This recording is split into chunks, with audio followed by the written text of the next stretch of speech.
La historia suele hablarnos de los grandes acontecimientos, aunque a nosotros también nos gusta conocer cómo vivían las personas de cada época. Este vidrio nos habla de la vida cotidiana de Roma. Hoy visitaremos Segóbriga y conoceremos las costumbres de sus gentes. Bienvenidos a Arqueomanía.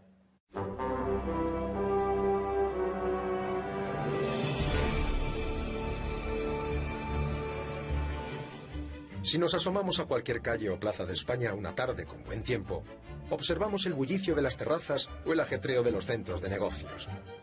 Nuestros modos de vida son reconocibles, identificamos nuestra realidad. Pero si miramos hacia atrás en el tiempo, si nos remontamos 2000 años o más, nuestra información disminuye exponencialmente. Este fenómeno es menos complejo en el mundo rural. En cambio, las ciudades ofrecen una enorme variedad de estilos de vida.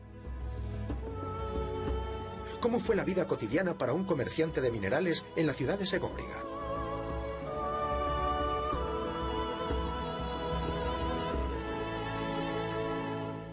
En el corazón de la Celtiberia, en tiempos de Augusto, cuando Roma controlaba ya gran parte del territorio peninsular, se comenzó la construcción de la ciudad de Segóbriga. Este pozo fundacional es el testigo principal del acontecimiento. Los arqueólogos han determinado que tiene 8 metros de profundidad. Su alineación es norte-sur. Segóbriga se levanta sobre un viejo castro celtíbero que fue arrasado para construir sobre él la nueva ciudad romana. Una ciudad llamada a ser de las más importantes de Hispania. Segóbriga era la capital de la Carpetania, porque hereda a una ciudad destruida antes, que está a pocos kilómetros de aquí, que se destruye en las guerras de Sertorio, y entonces ella pasa a tener un territorio enorme que controlaba todas las vías de comunicación que hoy día es el centro de Madrid, diríamos, como centro radial. Eso era Segóbriga. Pero además los romanos descubren que hay minas de yeso que servía para hacer ventanas, para dar brillo a los suelos. Entonces eso permite que se produzca aquí un gran movimiento, diríamos, de tipo capitalista, de gente con capital. Cerca del pozo fundacional, bajo las viejas termas, encontramos la casa de un comerciante de Esmirna. Tiene un altar dedicado a Zeus, el único que se ha encontrado en Hispania. Tras servir a Roma se trasladó a Segóbriga para hacer negocios con el lapis specularis. Cristal para ventanas, como estos fragmentos del Museo Municipal de Cartagena, que fueron extraídos de las minas de Segóbriga. Plinio hizo referencia a estas minas como las más importantes del Mediterráneo. Estamos hablando de unos 50 kilómetros de galerías, de los que tendríamos del orden de 16-20 entradas o pozos principales. La única fuente fiable que tenemos sobre las minas es un texto de Plinio, de finales del siglo I después de Cristo, que dice que alrededor de Segóbriga hay una superficie de unos 100.000 pasos en donde todo el territorio es de explotación minera. Es una producción minera tan importante como para que las fuentes antiguas digan que es la principal mina de este material de todo el Mediterráneo. Antes de que los romanos fundan vidrio de forma parecida a la nuestra, el lapis specularis es una formación geológica en láminas que permite emplomarla exactamente igual que las vidrieras que nosotros conocemos y formar con ello figuras geométricas o composiciones que son los cristales de las ventanas normales. Pero además el lapis specularis fragmentado que salía de las explotaciones, machacado, según sabemos también por los textos clásicos, se mezclaba con la arena en algunos circos y en algunos edificios de espectáculos para que el suelo brillara y diera más realce a las representaciones. En el campo de Segóbriga, diseminadas por las colinas doradas de cereal, se encontraban las viviendas de los trabajadores de las minas. Se trataba fundamentalmente de esclavos. El conjunto de las inscripciones de Segóbriga muestra un porcentaje elevadísimo de esclavos y de antiguos esclavos, de esclavos ya manumitidos que reciben en época romana el nombre de libertos. Estos personajes en la ciudad, lógicamente, son tanto los que trabajan al servicio de las minas como los que se ocupan después en propiedades particulares o en el ámbito de la ciudad a la comercialización y a llevar toda la administración y toda la burocracia de esa comercialización. Tenemos muchos esclavos muertos muy jóvenes, algo muy corriente en las zonas mineras, donde sabemos que la esperanza de vida se reduce de una forma drástica. Son esclavos comprados en mercados mediterráneos, tanto en los mercados del ámbito griego como en los mercados itálicos, quizá algunos también comprados en la península ibérica, que son trasladados a miles de kilómetros de sus lugares de origen, sin recuerdos de su patria, sin recuerdos de su familia, obligados a trabajar de forma permanente en las minas. Pero la vida de nuestro comerciante de Esmirna, en Segóbriga, era muy diferente. Estudiando la configuración de la ciudad y la ubicación de su casa, podemos aproximarnos a su estilo de vida. La ciudad de Segóbriga, como ya habíamos comentado en algún momento, se construye a partir de un castro celtibérico arrasado completamente para iniciar de nueva planta una obra que sea una ciudad romana en la que la gente que llega de otros territorios del imperio a vivir aquí pueda vivir a la romana y en donde los nuevos ciudadanos puedan también disfrutar de los beneficios de vivir en ese marco. ¿Qué significa esto? Significa que la ciudad tiene que tener termas, que la ciudad tiene que tener foro, tiene que tener templos, áreas de esparcimiento, edificios de espectáculos, y esto significa que no se puede improvisar la arquitectura, sino que la arquitectura es una arquitectura que viene ya modelada de otros territorios, principalmente de Italia y principalmente de Roma, donde dijéramos que se experimentan todas las formas arquitectónicas que después se van reproduciendo en otros lugares del imperio a escala menor y, por supuesto, con menor suntuosidad. El anfiteatro tendría capacidad hasta unas 5.000 personas. El teatro probablemente algo menos de la mitad. El teatro, sobre todo, era un elemento de culto ritual. Estaba muy vinculado al culto imperial, a procesiones, a las manifestaciones de los ciudadanos, de las élites urbanas que regían la ciudad, y por tanto tenía un aspecto más ideológico, un poco como aunque la comparación no sea muy exacta, como nos pasa a veces con las ceremonias religiosas. Y, en cambio, el anfiteatro era una cosa mucho más festiva, a veces con escenas violentas, otras no tan violentas, pero era un poco como la plaza de toros. Los espectáculos son generalmente financiados por la ciudad, de su erario público, o bien por los magistrados a los que obliga la ley o que de forma voluntaria financian este tipo de representaciones. Entonces, debido a que los juegos en realidad es un elemento de compensación social de las tensiones que genera la vida cotidiana, se procuraba que siempre fueran gratuitos precisamente para que fueran el aliviadero de todas esas presiones. Las termas, a donde acudían las clases altas, se conservan bastante bien, aunque han tenido que ser restauradas.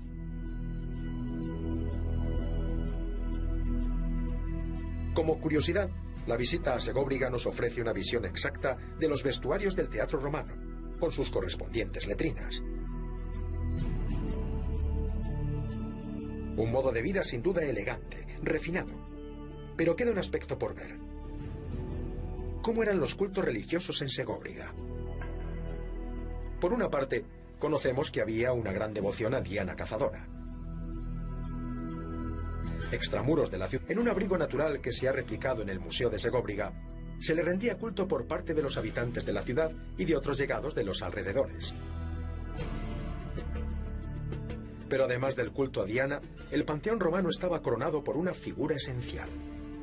Augusto es el que realiza a través de su secretario la organización de la ciudad, le da las primeras leyes, pero además es interesante que la ciudad era una ciudad celtibérica. Entonces seguramente Augusto aparece como el patrono de los celtíberos, como la divinidad que los celtíberos tenían como divinidad suprema, como su antecesor, lo que llamamos el héroe fundador.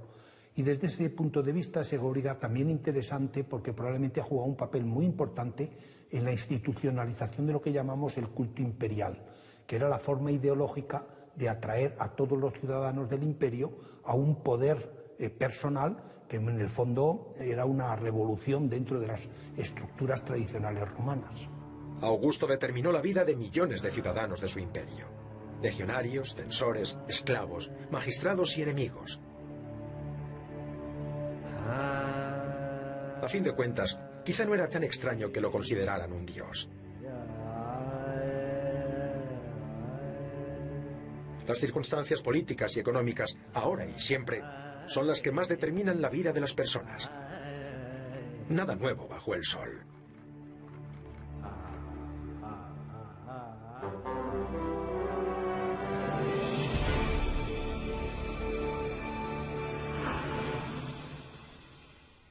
Bueno, pues en mi caso en realidad es casual. Yo me metí a estudiar estas cosas por curiosidad. Y Y de la curiosidad, que supongo que es lo que subyace también en la investigación, pues nació un interés, si se quiere, más justificado y al final una profesión. Si hablamos a gran escala y en concreto en España, yo creo que la arqueología debe conseguir que exista una mayor conciencia social de la importancia del patrimonio en general arqueológico. Y no por el típico propósito que exponemos siempre los especialistas, de su valor histórico, sino porque demuestra la madurez de una cultura moderna, el querer conservar de su pasado algo que también es riqueza y que otros saben aprovechar y nosotros no. Hay que, por desgracia, dedicar muchas horas primero a formarse y después, que nunca acabar de formarte, aplicar esa formación en el trabajo. Y después sí, también la imaginación. Yo creo que con rigor la imaginación es la clave que mueve esa formación y ese trabajo hacia resultados.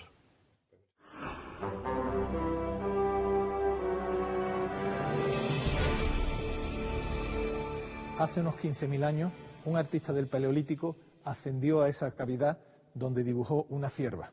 En su camino observó con respeto unas manos representadas sobre la pared. Él no lo sabía, pero esa figura ya tenía otros 15.000 años de antigüedad. Nos encontramos en la Gruta de Ardales, una auténtica máquina del tiempo que nos va a permitir conocer la evolución del arte humano desde hace unos 30.000 años hasta hace unos 7.000 años aproximadamente. La caza abunda donde la montaña se encuentra con el valle fértil. Nuestros antepasados paleolíticos frecuentaron esos grandes cazaderos. En Ardales, provincia de Málaga, además, se unen los valles del Guadalhorce con los del Guadalquivir, la ruta entre la costa y el interior. Sería, pues, paso obligado para las migraciones de las grandes manadas. Y en el corazón de este privilegiado cruce de geografías y ecosistemas, la naturaleza creó la que conocemos como Cueva de Doña Trinidad, que nuestros antepasados convirtieron en un lugar sagrado y de iniciación. Desde siempre tuvimos la pulsión de expresar nuestros sentimientos, religiosidad, poder, magia o sabiduría a través del arte. Las pinturas rupestres expresan magistralmente el talento artístico y simbólico que desde el origen atesoramos como especie.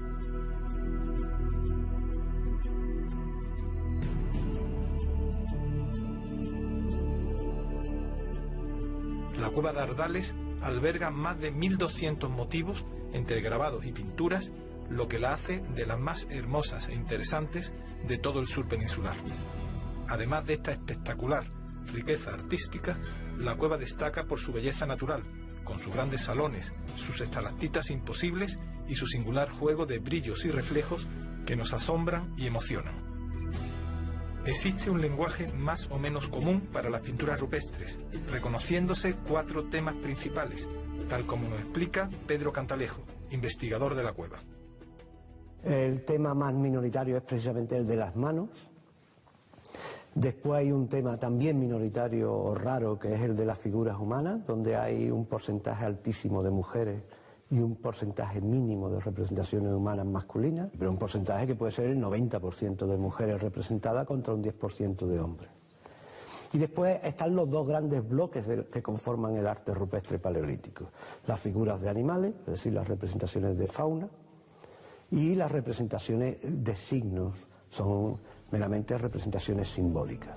Las pinturas paleolíticas se extienden por toda Europa occidental y, curiosamente, cada época tuvo su propio estilo. Esto es un arte europeo, y aunque estemos en el sur de Europa en la época del Paleolítico, pero esto es un arte universal. Igual que hay estilos a lo largo de la historia, el estilo de arte prehistórico se repite a lo largo del Paleolítico en toda Europa. Sí, efectivamente. Hay una serie de cánones que se aplican en distintos momentos y que nos permiten en muchas ocasiones diferenciar de visu, es decir, inmediatamente, si estamos ante una grafía del Paleolítico antiguo, arcaico, o en una grafía del Paleolítico final. Igual que existe el gótico o el barroco, que se extiende, hace 30.000 o 20.000 años ya existía un tipo de arte más o menos homogéneo por etapas. Sí, y no es exactamente una evolución, como ocurre con casi todos los artes, sino un procedimiento que se emplea donde la técnica tiene un valor, también tiene un valor la forma de ver las cosas y sobre todo unos convencionalismos de representación que son las claves en el fondo de todo arte, y esto fue un arte, una alta cultura.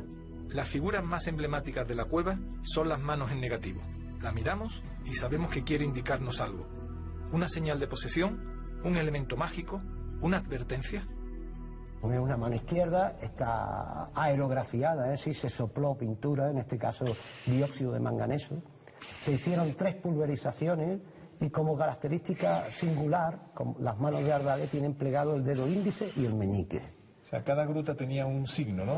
Las manos se pintaban de una forma distinta. Aparentemente sí, es decir, es lo que demuestra el estudio de las escasas manos que hay representadas en el Paleolítico de Europa. Son una treintena de cuevas con manos en toda Europa, ¿eh? Lo mismo que los animales están representados en la naturaleza por sus pisadas, es decir, por las huellas de sus extremidades. Yo creo que la mano fue precisamente el símbolo principal del humano.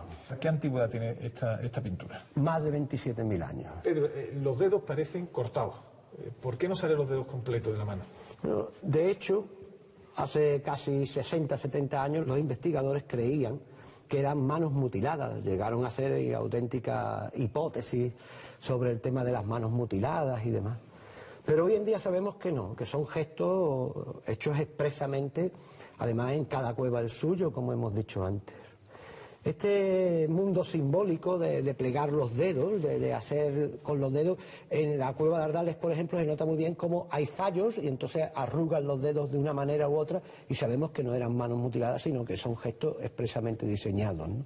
De tal manera que yo creo que esto condicionaba, seguramente porque el gesto los representaba. Con lo cual, un posible visitante a la cueva entendería la señal que le lanzaba la mano y lo identificaría a un grupo humano o a una época. Claro, yo estoy completamente seguro que o bien hacia la banda o bien hacia el territorio. Para el dibujo de estas manos fue necesaria una especial maestría en la técnica utilizada. Pedro, ¿con qué técnica se pintó la mano? Pues a pie de una de las manos aparecieron 2 huesos finos que sirvieron de pulverizadores, de herramienta para realizarlo. Nosotros hemos hecho la experimentación muchas veces de cómo se hizo la mano, porque hubo 3 disparos, 3 pulverizaciones, y solamente empleando el efecto Venturi con un recipiente que probablemente fue como un recipiente natural que se ha digregado, pero los huesos sí que están conservados y en el Museo de Ardales, y la técnica es muy sencilla. Uno de los pulverizadores, el más pequeño, uno de los tubos se mete recto y el segundo directamente se sopla. Para dibujar y recorrer las cavernas resultaba del todo imprescindible disponer de una buena iluminación. Para explorar la cueva nos hace falta una lámpara. Lo primero será conseguir las chispas.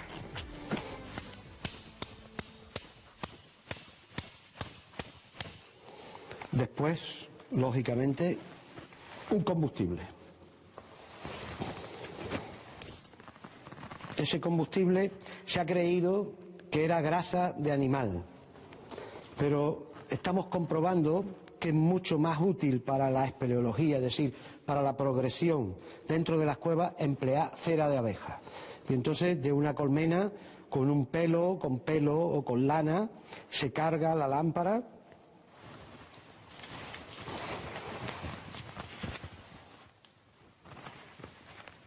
Y esta ya no importa que la llevemos en la mano.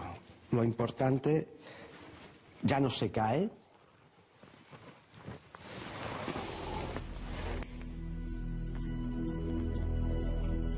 E iluminados por estas lámparas de cera, los artistas grababan o pintaban sus mensajes en forma de animales, signos o personas.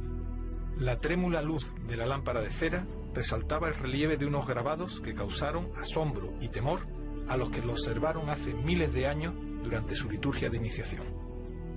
Las paredes de esta cueva están llenas de imágenes y muchas veces intencionalmente se situaron en hornacinas naturales, pues como estas que hay aquí, que van cubriendo una serie de frisos, un friso corrido, y en ellas se situaron imágenes sobre todo de fauna en el interior de cada uno de esos frisos, como ocurre aquí. Uno de los animales que está metido dentro en estas hornacinas es una cabra montés que está ocupando este sector. Se diseñó con una pintura amarilla, un ocre, y está representada entera mirando a la izquierda. Aquí viene la cornamenta, la cabeza, el cuerpo viene aquí delante, la espalda completa llega hasta el rabo, la pata trasera y el vientre, las 2 patas delanteras ahí. Son animales muy esquemáticos que van directamente al periodo intermedio, al de máximo frío a nivel continental.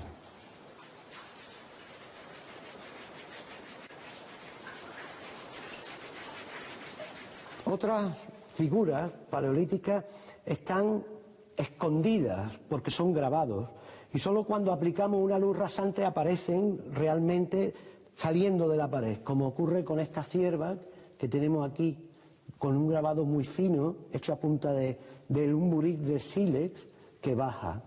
Esta figura, junto con otras muchas de aquí, pertenecen también a ese segundo ciclo que corresponde con la época más fría y que estaríamos hablando aproximadamente de unos 20.000 años de antigüedad. Adentrarnos en la cueva de Doña Trinidad supone sumergirnos en las profundas aguas de los océanos del tiempo. Durante más de 20.000 años fue utilizada por nuestros antepasados, que supieron respetar escrupulosamente los signos de sus ancestros remotos. Ciervos, caballos y toros hace 15.000 años, manos hace casi 30.000. ¿Quién sabe cuántos secretos aún custodia la oscuridad de esta catedral singular, hermosa y solemne en su liturgia ancestral?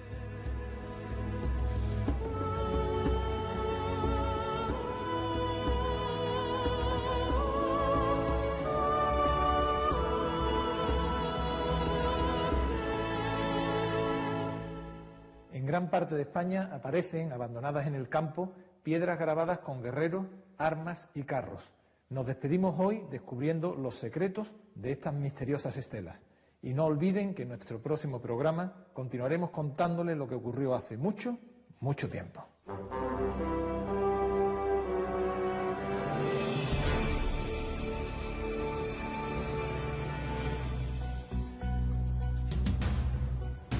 Uno de los elementos menos divulgados de la arqueología española son las llamadas estelas de guerreros, antes conocidas como estelas tartésicas o del suroeste. Estos documentos de piedra nos muestran un mundo complejo, lejano y difícil de desentrañar. La primera incógnita es su cronología, su antigüedad. Algunos autores, como José María Blázquez o Sebastián Celestino, la trasladan a la época de las colonizaciones fenicias y griegas, aunque no descartan ejemplares de un tiempo anterior, del final de la Edad del Bronce, en torno al año 1100 a.C., coincidiendo con la formación de los misteriosos pueblos del mar. Su datación científica es casi imposible, ya que la mayoría han aparecido fuera de contexto arqueológico. Entonces, hay que acudir a la iconografía de las mismas para trazar paralelismos estilísticos en los elementos gráficos tallados. Su dispersión geográfica, los lugares en los que se han encontrado, son otra puerta a la duda. Las primeras piezas aparecieron en el suroeste de la península ibérica, pero con el paso de los años se han documentado piezas más al norte, incluso en Galicia y Aragón. Las estelas se habían considerado tartésicas por su ubicación en lugares como Carmona o Cabeza de Buey, pero el pueblo tartésico había sido calificado como un pueblo pacífico, y las estelas son de guerreros. Otra de las incógnitas que presentan las estelas es su función. Tras una primera lectura de los elementos que presentan, entre los que destacan carros, espadas y escudos, se pensó que su finalidad era claramente funeraria. Pero en la actualidad se baraja la posibilidad de que sirvieran para delimitar el territorio de un señor.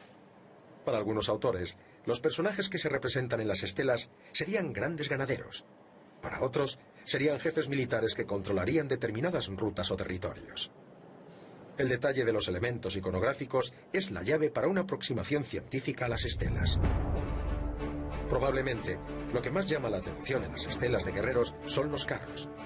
Se considera que estos carros eran ofrendas funerarias para los grandes dignatarios. Pero no se descarta del todo que estos vehículos tuvieran un uso militar.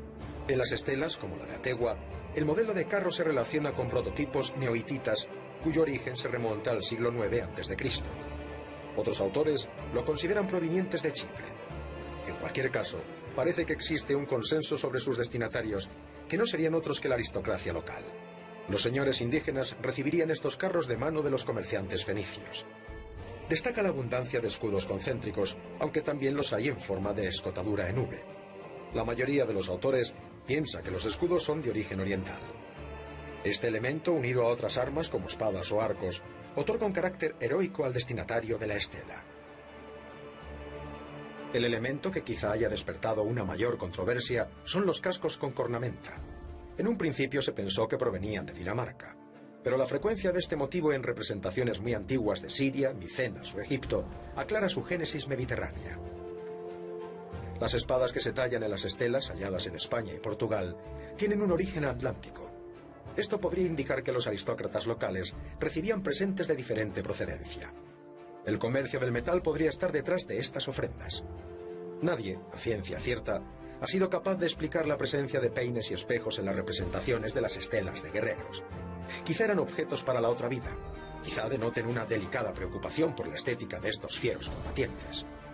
Para tener una buena visión de las estelas de guerrero, es imprescindible una visita al Museo Arqueológico de Badajoz, aunque pueden verse en otros lugares como Zaragoza o Córdoba.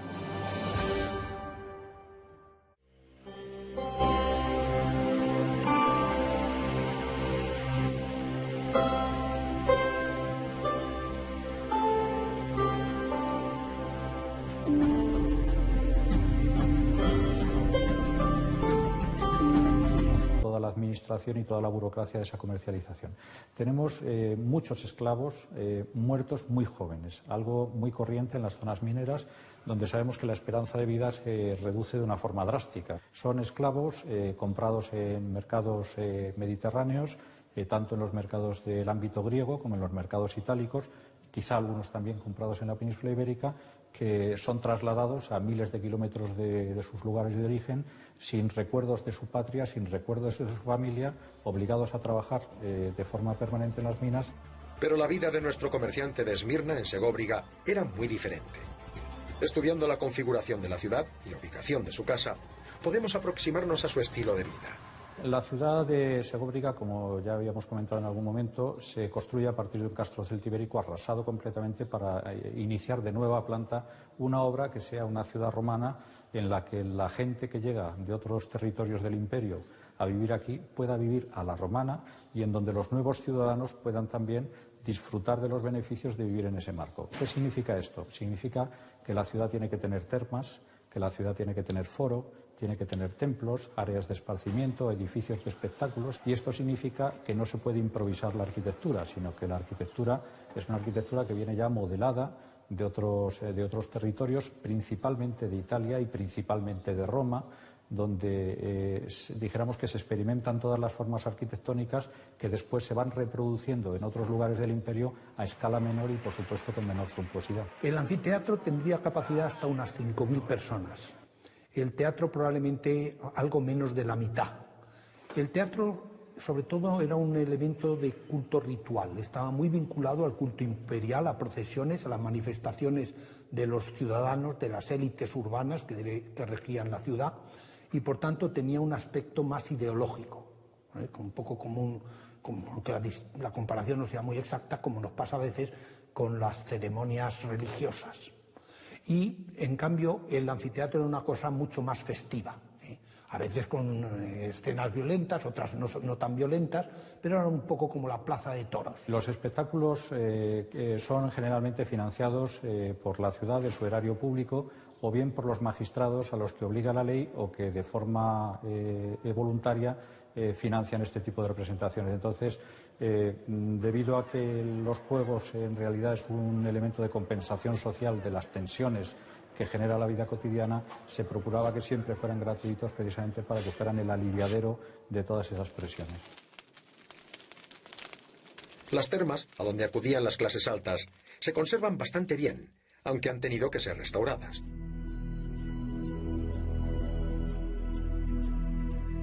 Como curiosidad, este fenómeno es menos complejo en el mundo rural. En cambio, las ciudades ofrecen una enorme variedad de estilos de vida. ¿Cómo fue la vida cotidiana para un comerciante de minerales en la ciudad de Segóbriga?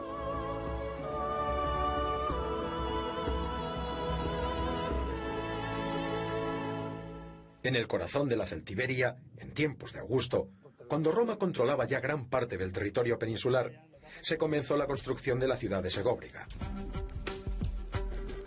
Este pozo fundacional es el testigo principal del acontecimiento. Los arqueólogos han determinado que tiene 8 metros de profundidad. Su alineación es norte-sur.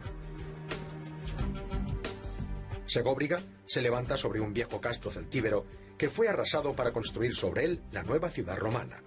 una ciudad llamada a ser de las más importantes de Hispania. Segóbriga era la capital de la Carpetania, porque hereda a una ciudad destruida antes, que está a pocos kilómetros de aquí, que se destruye en las guerras de Sertorio, y entonces ella pasa a tener un territorio enorme que controlaba todas las vías de comunicación que hoy día es el centro de Madrid, diríamos, como centro radial. Eso era Segóbriga. Pero además los romanos descubren que hay minas de yeso que servían para hacer ventanas, para dar brillo a los suelos.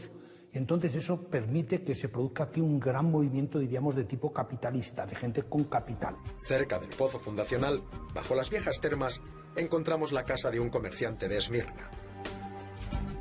Tiene un altar dedicado a Zeus, el único que se ha encontrado en Hispania. Tras servir a Roma se trasladó a Segóbriga para hacer negocios con el lapis specularis. Cristal para ventanas, como estos fragmentos del Museo Municipal de Cartagena, que fueron extraídos de las minas de Segóbriga. Plinio hizo referencia a estas minas como las más importantes del Mediterráneo. Estamos hablando de unos 50 kilómetros de galerías, de los que tendríamos del orden de 16-20 entradas o pozos principales. La única fuente fiable que tenemos sobre las minas es un texto de Plinio, de finales del siglo I después de Cristo, que dice que alrededor de Segóbriga hay una superficie de unos 100.000 pasos en donde todo el territorio es de explotación minera. Es una producción minera tan importante como para que las fuentes antiguas digan que es la principal mina de este material de todo el Mediterráneo. Antes de que los romanos fundan vidrio de forma parecida a la nuestra, el lapis specularis es una formación geológica en láminas que permite emplomarla exactamente igual que las vidrieras que nosotros conocemos y formar con ello figuras geométricas o composiciones que son los cristales de las ventanas normales. Pero además el lapis specularis fragmentado... Los investigadores creían que eran manos mutiladas, llegaron a hacer auténticas hipótesis sobre el tema de las manos mutiladas y demás. Pero hoy en día sabemos que no, que son gestos hechos expresamente, además en cada cueva el suyo, como hemos dicho antes.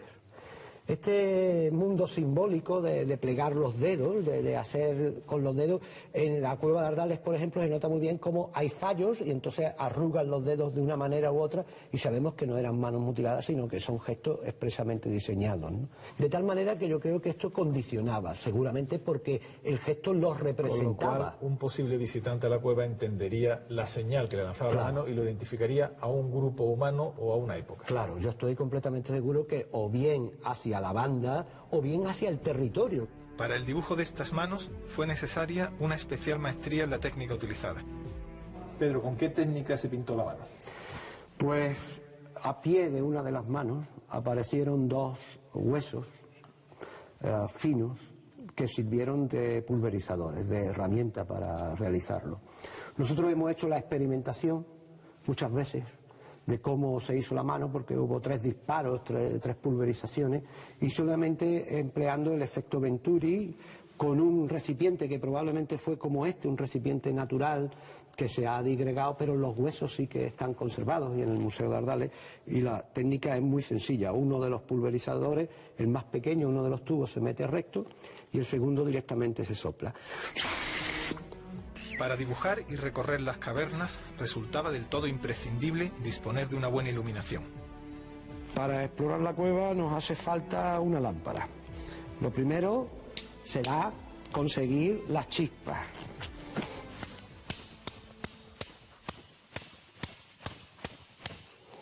Después, lógicamente, un combustible. Ese combustible se ha creído que era grasa de animal, pero estamos comprobando que es mucho más útil para la espeleología, es decir, para la progresión dentro de las cuevas, emplear cera de abeja. Y entonces de una colmena con pelo o con lana se carga la lámpara.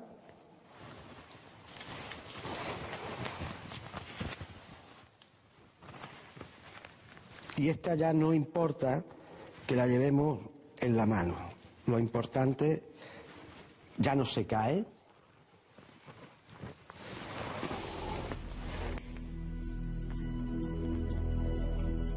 E iluminados por estas lámparas de cera, los artistas grababan o pintaban sus mensajes en forma de animales, signos o personas. La trémula luz de la lámpara de... Ese combustible se ha creído que era grasa de animal, pero estamos comprobando que es mucho más útil para la espeleología, es decir, para la progresión dentro de las cuevas, emplear cera de abeja. Y entonces de una colmena, con pelo o con lana, se carga la lámpara.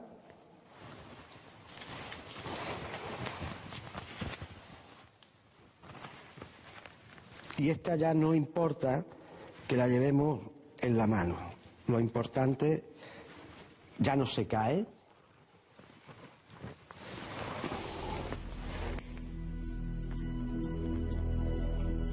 E iluminados por estas lámparas de cera, los artistas grababan o pintaban sus mensajes en forma de animales, signos o personas.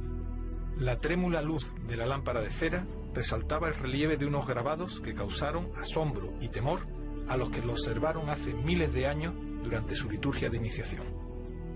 Las paredes de esta cueva están llenas de imágenes y muchas veces intencionalmente se situaron en hornacinas naturales, pues como estas que hay aquí, que van cubriendo una serie de frisos, un friso corrido, y en ellas se situaron imágenes sobre todo de fauna en el interior de cada uno de esos frisos, como ocurre aquí. Uno de los animales que está metido dentro en estas hornacinas es una cabra montés que está ocupando este sector.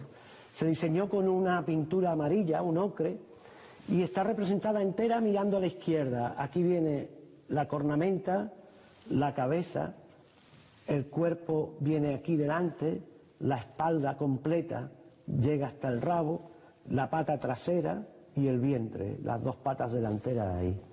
Son animales muy esquemáticos que van directamente al periodo intermedio, al de máximo frío a nivel continental.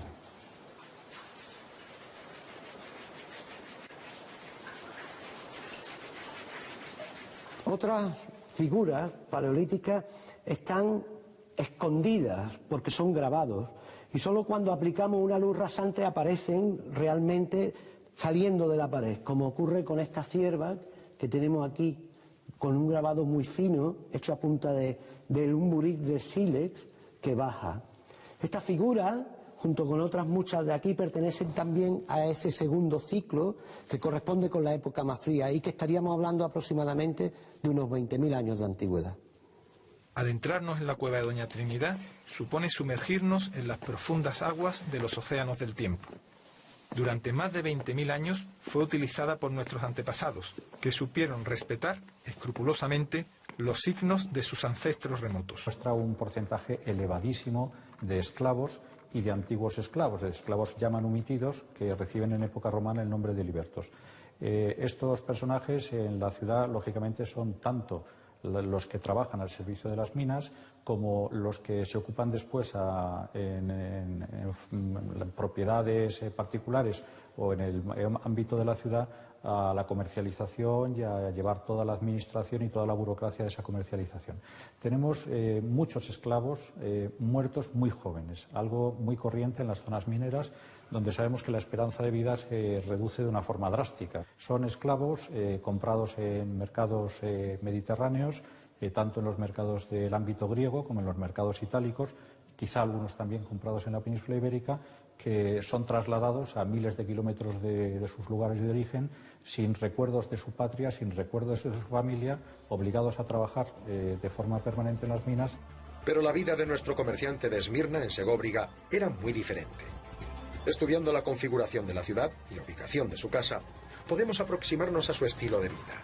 La ciudad de Segóbriga, como ya habíamos comentado en algún momento, se construye a partir de un castro celtibérico arrasado completamente para iniciar de nueva planta una obra que sea una ciudad romana en la que la gente que llega de otros territorios del imperio a vivir aquí pueda vivir a la romana y en donde los nuevos ciudadanos puedan también disfrutar de los beneficios de vivir en ese marco. ¿Qué significa esto? Significa que la ciudad tiene que tener termas, que la ciudad tiene que tener foro, tiene que tener templos, áreas de esparcimiento, edificios de espectáculos, y esto significa que no se puede improvisar la arquitectura, sino que la arquitectura es una arquitectura que viene ya modelada de otros territorios, principalmente de Italia y principalmente de Roma, donde dijéramos que se experimentan todas las formas arquitectónicas que después se van reproduciendo en otros lugares del imperio a escala menor y, por supuesto, con menor suntuosidad. El anfiteatro tendría capacidad hasta unas 5.000 personas.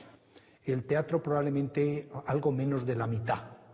El teatro, sobre todo, era un elemento de culto ritual. Estaba muy vinculado al culto imperial, a procesiones, a las manifestaciones de los ciudadanos, de las élites urbanas que regían la ciudad, y por tanto tenía un aspecto más ideológico, un poco como aunque la comparación no sea muy exacta, como nos pasa a veces con las ceremonias religiosas.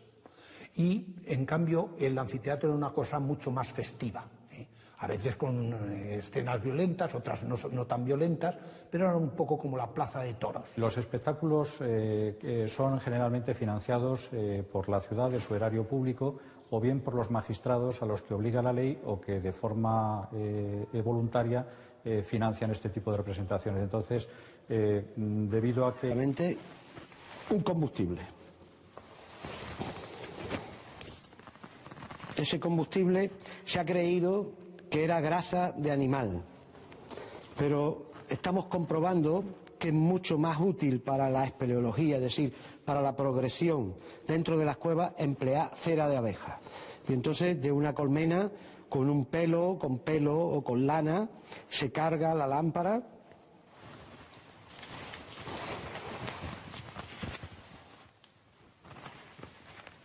y esta ya no importa que la llevemos en la mano. Lo importante, ya no se cae.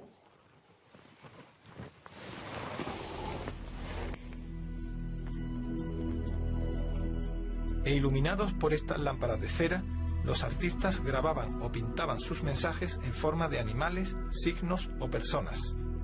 La trémula luz de la lámpara de cera resaltaba el relieve de unos grabados que causaron asombro y temor a los que lo observaron hace miles de años durante su liturgia de iniciación. Las paredes de esta cueva están llenas de imágenes y muchas veces intencionalmente se situaron en hornacinas naturales, pues como estas que hay aquí, que van cubriendo una serie de frisos, un friso corrido, y en ellas se situaron imágenes sobre todo de fauna en el interior de cada uno de esos frisos, como ocurre aquí. Uno de los animales que está metido dentro en estas hornacinas es una cabra montés que está ocupando este sector. Se diseñó con una pintura amarilla, un ocre, y está representada entera mirando a la izquierda. Aquí viene la cornamenta, la cabeza, el cuerpo viene aquí delante, la espalda completa llega hasta el rabo, la pata trasera y el vientre, las dos patas delanteras ahí. Son animales muy esquemáticos que van directamente al periodo intermedio, al de máximo frío a nivel continental.